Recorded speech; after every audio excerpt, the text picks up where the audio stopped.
Halo semuanya, perkenalkan nama saya Adelia Ersan Fajaria, NIM 22102193 dari Prodi Akuntansi Institut Teknologi Bisnis Asia Malang. Di sini saya akan menjelaskan tentang bisnis model kanvas perusahaan kopi kenangan. Untuk yang pertama, kita mulai dari profil perusahaan. Perusahaan Bumi Berkah Boga ini merupakan salah satu perusahaan industri yang bergerak di bidang food and beverage yang mengembangkan bisnisnya di bidang kopi minuman yang bernama Kopi Kenangan. Kopi Kenangan ini merupakan perusahaan yang bergerak di bidang minuman kopi yang ikut meramaikan perusahaan atau pasar kopi di Indonesia. Perusahaan Kopi Kenangan ini didirikan oleh Edward Tirtanata, James Prananto, dan Cynthia Hoirunisa tahun 2017. Kopi Kenangan ini memiliki kantor pusat yang berada di Jakarta, negara Indonesia. Kopi Kenangan ini memiliki berbagai jenis produk mulai dari minuman kopi, non-kopi, makanan toast, roti, es krim, dan merchandise Kopi Kenangan berupa misalnya tumbler. Kopi Kenangan ini memiliki 800 outlet di Indonesia, tepatnya di 45 kota di negara Indonesia. Yang kedua ada produk Kopi Kenangan. Mulai yang pertama ada gambar kopi dan non-kopi yang disediakan oleh Kopi Kenangan sendiri. Yang kedua ada toast, yang ketiga ada roti, yang keempat ada es krim, dan yang kelima ada merchandise Kopi Kenangan berupa tumbler. Untuk yang selanjutnya ada peta bisnis model kanvas. Di sini ada 9 elemen. Untuk penjelasan setiap elemennya akan kita bahas di sesi yang berikutnya. Untuk yang selanjutnya kita masuk ke dalam elemen yang pertama, yaitu value proposition. Value proposition ini merupakan nilai atau manfaat yang ditawarkan perusahaan kepada konsumen yang memakai atau membeli produk yang kita produksi. Nilai yang ditawarkan ini tentunya tidak dimiliki oleh perusahaan lain. Nilai atau value proposition yang ditawarkan Kopi Kenangan kepada konsumennya yaitu menawarkan kopi berkualitas dengan cara memperhatikan setiap proses pengolahan kopi, menawarkan harga kopi yang terjangkau, dan beragam menu kopi yang terus berkembang.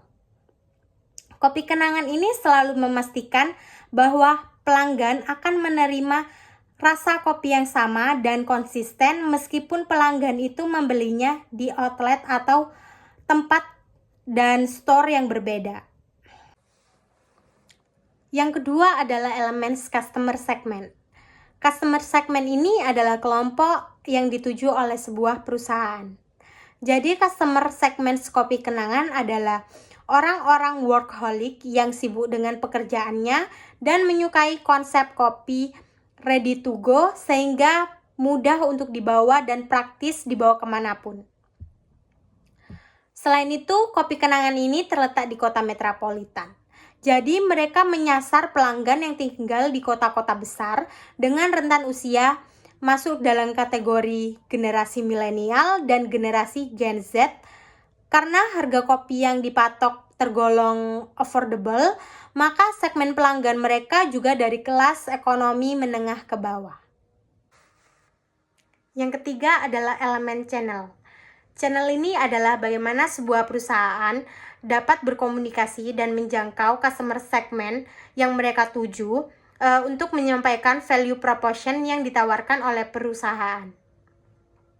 Jadi channel yang dimiliki oleh Kopi Kenangan ini yaitu coffee shop sebagai offline store dan marketplace serta website dan aplikasi Kopi Kenangan sebagai online store. Selain itu, Kopi Kenangan ini melakukan iklan untuk menawarkan promo atau diskon yang disediakan oleh Kopi Kenangan melalui media sosial yang mereka miliki, misalnya seperti Instagram dan Facebook. Mereka juga kerap berkolaborasi dengan para influencer untuk menyampaikan promo dan diskon serta produk-produk terbaru yang dimiliki oleh Kopi Kenangan. Untuk yang selanjutnya kita masuk ke dalam elemen customer relationship. Customer relationship itu bagaimana sebuah perusahaan menjaga hubungan mereka dengan konsumen atau pelanggan mereka. Di sini customer relationship yang dibangun oleh Kopi Kenangan adalah membership dan co-creation. Untuk sistem membership ini, pelanggan akan mendapatkan berbagai penawaran keanggotaan yang menarik ketika mereka melakukan transaksi di Kopi Kenangan. Jadi, dalam kata lain, mereka itu menjadi pelanggan yang loyal. Keuntungan membership ini yaitu voucher gratis, yakni birthday drinks, di mana Kopi Kenangan ini memberikan minuman atau kopi gratis kepada pelanggan atau konsumen mereka yang sedang berulang tahun. Selain itu, pelanggan ini bisa melakukan atau memberikan review dan komentar di layanan servis yang disediakan oleh Kopi Kenangan itu, bisa melalui aplikasi Kopi Kenangan itu sendiri. Yang kelima ada key activity. Key activity ini adalah serangkaian kegiatan yang dilakukan oleh suatu perusahaan dalam menciptakan produk atau jasa yang mereka produksi. Jadi key activities yang dilakukan oleh Kopi Kenangan yaitu antara lain, yang pertama pastinya membuat dan meracik kopi, yang kedua membuat toast atau roti, yang ketiga memasarkan produk mereka, misalnya seperti iklan, promo, dan diskon yang disediakan di media sosial. Yang keempat, memelihara aset digital mereka seperti website dan aplikasi. Yang kelima, memelihara dan membersihkan mesin-mesin serta peralatan yang digunakan untuk membuat kopi dan makanan yang mereka produksi. Yang keenam ada key resource. Key resource ini adalah sumber daya yang digunakan oleh sebuah perusahaan untuk menciptakan value proposition, menjangkau pasar, menjaga hubungan dengan customer segment, dan menghasilkan uang.